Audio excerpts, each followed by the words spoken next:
додгоҳи шаҳри Кӯлоб ду ҷавони ин минтақаро дар куштори як соҳибкори маҳаллӣ муҷрим шинохта ва аввалиро ба 12.5 сол ва дигариро ба 5 сол равонаи зиндон кардааст.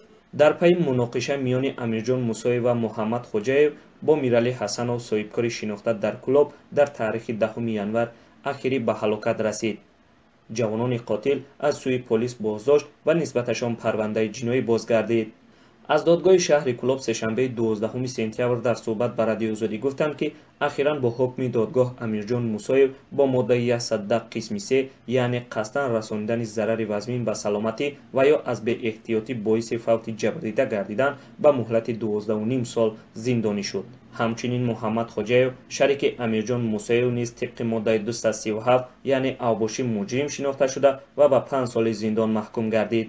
соҳибкори шинохта дар Кӯлоб Миралӣ Ҳасанов ҳамроҳ бо бародараш Нуралӣ Ҳасанов пас аз пошхӯрии Иттиҳоди Шӯравӣ маркази савдои ғайратро хусусӣ карда, атрофи он бозори фурӯши таҷҳизоти техникии лоларо ташкил карданд.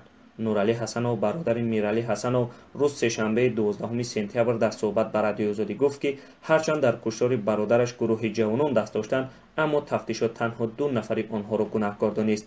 ба ин ҳама Нуралӣ Ҳасанов дар нисбати ҳукми додгоҳ шикоят надорад. хонаводаи Ҳасановҳо ба Радиоозодӣ гуфта буданд, ки муноқиша баъд аз зуҳури 10 январи соли ҷорӣ замоне рух дод, ки Миралӣ Ҳасанов як ҷавонро, ки миёни бозор мошинро бо суръат меронд ва ба гуфтаи ӯ дар бозор бетартибӣ менамуд, насиҳат карда буд. аммо ин ҷавон як гурӯҳи ҷавононро ба бозор оварда ба Миралӣ вориди муноқиша шуданд. Миралӣ дар анбӯҳи одамон бо корд захмӣ шуд ва ҷавонон аз ҷои ҳодиса фирор карданд.